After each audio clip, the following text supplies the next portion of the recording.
É isso aí, pessoal. Quando o convidado é especial, a live rende com força.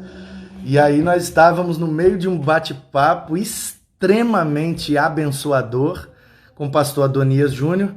Infelizmente, começamos um pouco mais tarde, porque ele fez o sepultamento de sua tia e chegou um pouco atrasado das 9 horas. Começamos já quase às 10, então tivemos 1 hora, o Instagram cortou a nossa live, mas o bate-papo estava tão legal, tão abençoado, e cortou. Pastor Adonias estava falando, a gente estava entrando num assunto muito precioso sobre o que é ser igreja de fato, igreja de Jesus, igreja espiritual, igreja fora das 4 paredes. E aí, quando a coisa ia decolar para entrar mesmo no âmago, na essência dos assuntos que a gente precisa muito ouvir, aí o Instagram cortou a live, acabou 1 hora, ele disse que se começasse outra, ele viria junto. E tinha uma galera da igreja dele com a gente, acompanhando, e estava muito legal. Então, é isso aí, Gilmara, Marcelo, Isaac estão aí. Vamos ver se o pastor Adonias entrar aí de novo. Eu convido ele e a gente continua o bate-papo. Vamos ver. Vamos aguardar.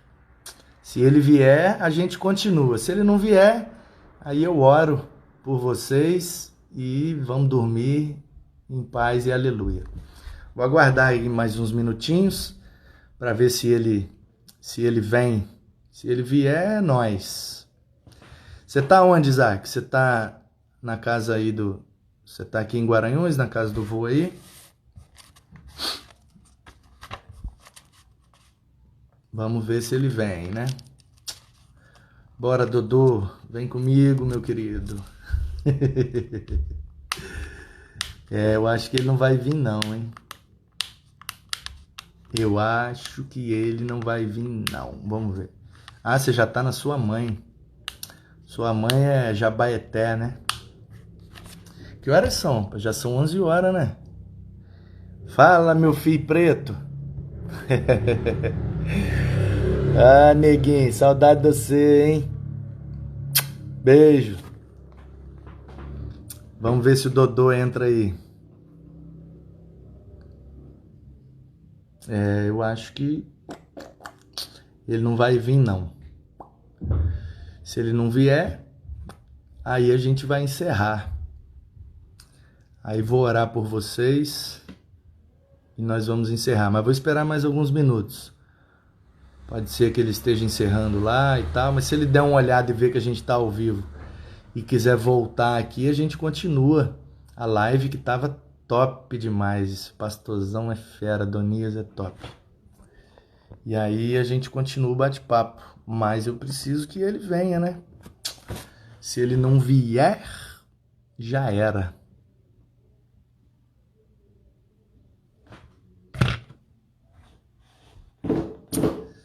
Fala aí, Leandro. Beleza, meu querido? Tamo junto.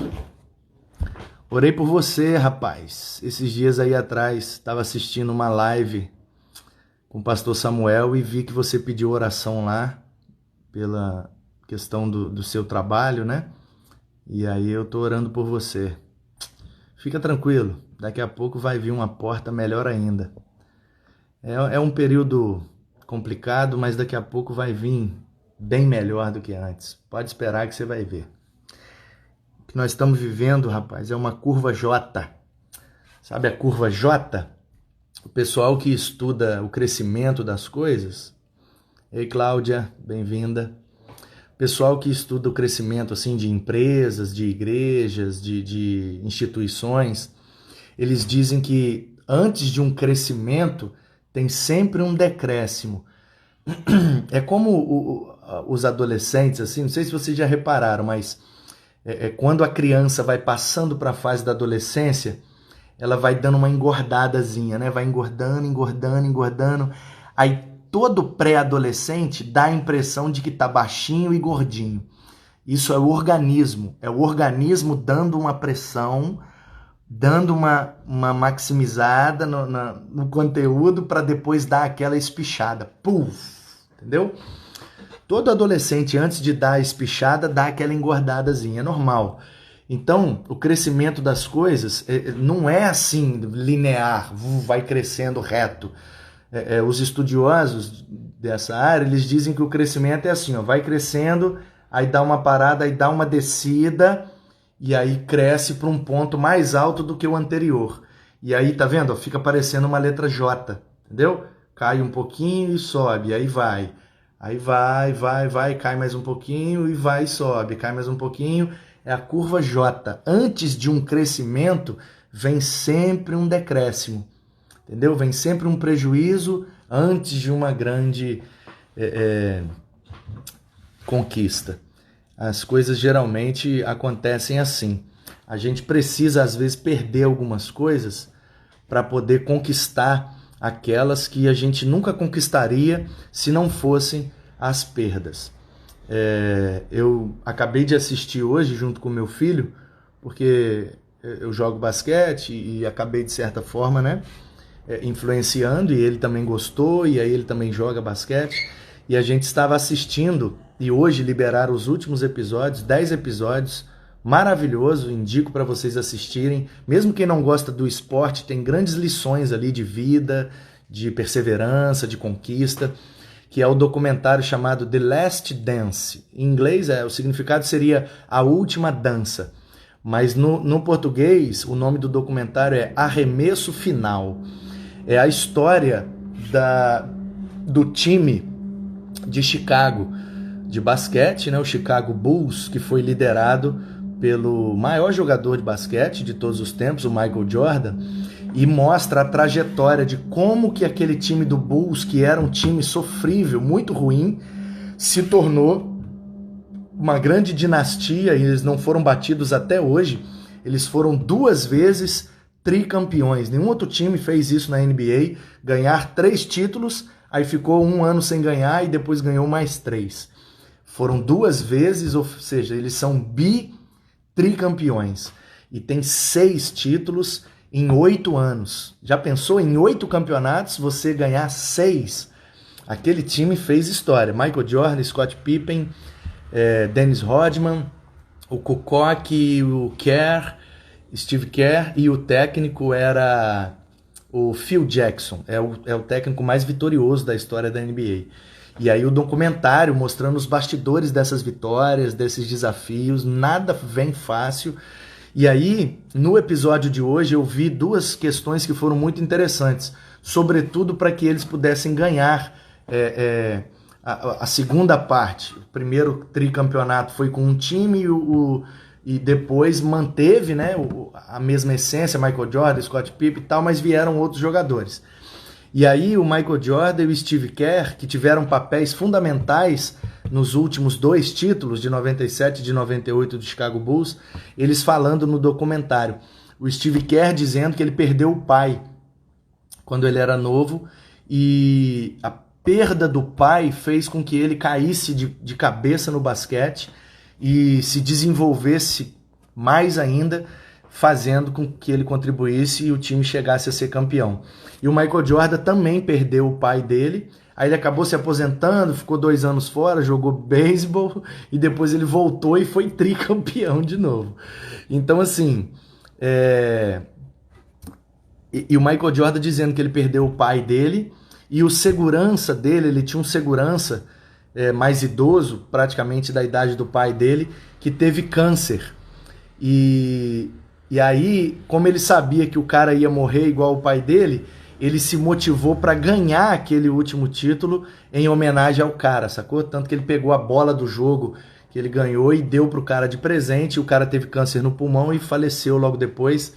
Então, assim, fica nítido ali que a perda que eles sofreram foi a motivação que eles precisavam para alcançar a vitória que eles tanto queriam. Então, é essa dinâmica, às vezes, na nossa vida. E muitas vezes, essa é a dinâmica. A gente precisa perder alguma coisa para poder ser motivado e conquistar aquilo que a gente quer. Isso mesmo, Vitão. Eu falei aqui um pouco antes de você chegar. O Último Arremesso, em português, está na Netflix, ou em inglês o nome é The Last Dance, A Última Dança. Isso aí, quando perdemos, saímos da zona de conforto e aí a gente mete bronca. A história da vaquinha, né, que vocês todos conhecem. Uma vez um sábio passou por uma roça e precisou dormir na casa de um senhor muito simples que só tinha uma vaquinha. Ele tirava o leite, bebia, pegava uma parte do leite, fazia um queijo, e aí ele bebia e comia queijo, e vendia um pouco do leite, vendia um pouco do queijo, e sobrevivia do leite e do queijo daquela vaquinha. O sábio passou por lá com seu discípulo, e no meio da madrugada ele foi lá no curral e matou a vaquinha daquele homem. O discípulo ficou escandalizado, né? Mas, mestre, você matou a única vaquinha do cara. Que crueldade, que maldade, que coisa terrível. Como é que você pôde ser tão cruel de matar a única vaquinha que o cara tinha? E ele falou, na volta você vai aprender a lição. E aí ele foi andando, e aí alguns anos depois ele voltou e passou por aquele mesmo lugar com o discípulo. E aí chegou lá, era uma grande fazenda, e tinha galinha, e tinha horta, e tinha porco, e tinha cavalo, e tinha de tudo, tinha hortifruti granjeiros. E aí o discípulo ficou sem entender, encantado, né? Meu Deus, como é que pode? O homem só tinha uma vaquinha, você matou a vaquinha do homem e agora o homem tá com essa fazendona com um monte de coisa. Aí ele falou, então vem cá que agora você vai aprender a lição. Entrou lá, o cara reconheceu, e aí falou, rapaz, achei que eu nunca ia te ver. Poxa vida, aquela vez que você passou e dormiu aqui, rapaz, aconteceu um negócio, você não imagina o que aconteceu. Senta aí que eu vou te contar. E aí o discípulo com a orelha atenta para ouvir a história, e o dono da fazenda disse, aquela noite que o senhor dormiu aqui, aconteceu alguma coisa com a minha vaca e ela morreu, e eu só tinha aquela vaquinha. Mas eu fiquei tão desesperado, o que é que seria da minha vida sem aquela vaca, porque ela era a minha única fonte de sustento. E aí eu comecei a acordar mais cedo, e fui pra rua, e comecei a comprar umas galinhas, e comecei a vender ovo, e comprar mais galinha. Com o dinheiro das galinhas eu comecei a comprar uns porcos, e comecei a comprar uns cavalos, e comecei a plantar uma horta, porque aí eu vi que minha vida não pode depender de uma coisa só, porque se eu perder aquilo, eu vou perder minha única fonte. Então eu fui investindo em várias áreas e eu prosperei, e olha só como hoje a minha fazenda está bem maior e muito mais próspera. E aí a lição que aquele discípulo entendeu é exatamente a que você já sabe. Às vezes a gente fica agarrado com essas vaquinhas, achando que a nossa vida depende delas, quando na verdade o que a gente mais precisa, às vezes, é perder essa vaca para sair da zona de conforto e fazer algo extraordinário que a gente nunca fez para alcançar um resultado que a gente nunca teve. Bom, não é Bíblia, mas é uma questão de sabedoria, e eu estou falando isso por conta do Leandro, que perdeu o seu emprego, mas pode ser que isso seja exatamente o que ele precisa para fazer algo extraordinário e viver o melhor tempo da vida dele. Ele é inteligente, ele é saudável, ele é muito gente boa, não vai ficar desempregado de jeito nenhum. Então é isso, gente. Infelizmente, o pastor Adonias não voltou para essa live, então ficou só na outra live. Se você não assistiu a live com o pastor Adonias Júnior, vai aí no nosso Instagram da IB Guaranhuns e procure aí a live da Hora Nona com o pastor Adonias. Foi um bate-papo sensacional sobre igreja, sobre célula, sobre discipulado, sobre vida cristã. Foi muito precioso. Recomendo que você assista e seja abençoado pelo conteúdo. Valeu? Que Deus abençoe vocês, que o amor do Pai, a graça do Filho e a consolação do Espírito recaiam sobre a vida de todos vocês. Obrigado por tudo. Deus abençoe. Fiquem na paz. Beijo.